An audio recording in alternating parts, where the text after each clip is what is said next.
মহাগ্রন্থ কোরআনে কারিম যদি কেউ পড়তে চায় তাহলে তাকে কি অজু অবস্থায় পড়তে হবে নাকি অজু ছাড়াও কোরআন মাজিদ ধরে পড়তে পারবে? এ বিষয়ে মোহতারাম।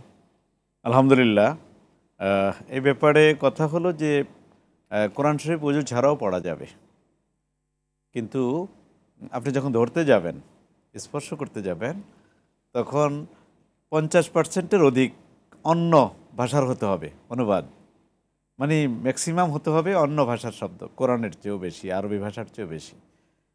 তাহলে না ধরেও করা যাবে, কোরআন শরীফ পড়া যাবে। আর ফাইনালি তো আপনি যদি স্পর্শ না করেন, কোরআন হাতে না থাকে, তাহলে এমনিতেই বিনা অজুতেই কোরআন তেলাওয়াত করা যাবে। মোহতারাম, অনেক সময় আমাদের সমাজে দেখা যায় যে আমাদের মা বোনেরা বিশেষ অসুস্থতার সময় তারা মুখস্থ কোরআন পড়তে চান। তো ওলামা আহনাফের মতে এই সময়টাতে মুখস্থভাবে মা বোনদেরকে কোরআন পড়তে নিষেধ করা হয় বা বিরত থাকার জন্য আহ্বান করা হয়। এই সময়টাতে মা বোনেরা আসলে কি করবেন? এই সময় তো দোয়া দুরূদ পড়া যায়, কিন্তু কোরআন পড়তে নিষেধ করা হয়েছে। যেহেতু একটা বিশেষ অবস্থায় থাকে, দোয়া দুরূদ পড়া যাবে। অর্থাৎ তিনি দোয়া দরুদ এবং তাসবিহ তাহলিল এগুলো করতে পারবেন।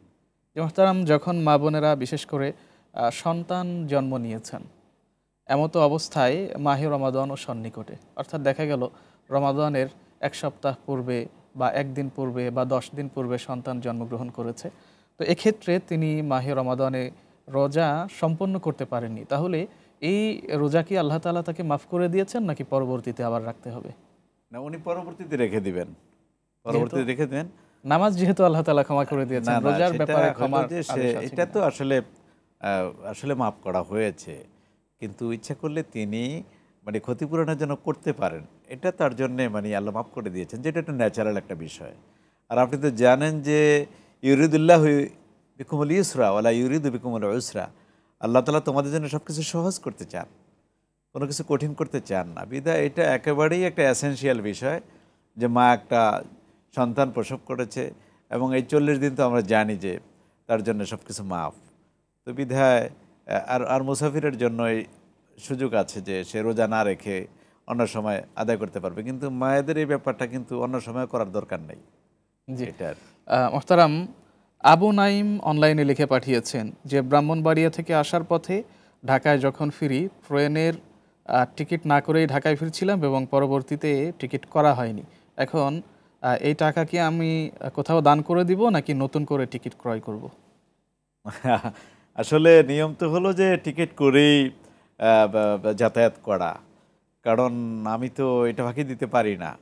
হ্যাঁ, তো যদি কারো মিস হয়ে যায়, আমার মনে হয় যে ভিতরে দেওয়ার কিন্তু সিস্টেম আছে, যারা টিকিট চেকার আছে তারা কিন্তু আরেকটা টিকিট দিয়ে দেন এবং টাকাটা নিয়ে নেন, সেই ব্যবস্থা নেওয়া উচিত। সেই সুযোগও হয় না, এটা কীভাবে সম্ভব? যদি এটা একান্ত মাফি হয়ে যায়, আমার মনে হয় আল্লাহর কাছে ক্ষমা চাওয়া উচিত, এবং সরকারকে আর তো দেওয়ার কোনো উপায় নেই, এটা তো আসলে সরকারের পাওনা। এগুলি আমাদের সচেতন হওয়া উচিত এবং এগুলিকে কিন্তু গাফলতি করার কোনো সুযোগ নেই, কারণ এটা আপনি কাকে ঠকাচ্ছেন? এটা নিজেকে নিজে ঠকাচ্ছেন, রাষ্ট্রকে আপনি ঠকাচ্ছেন। এই রাষ্ট্র তো আমাদেরই।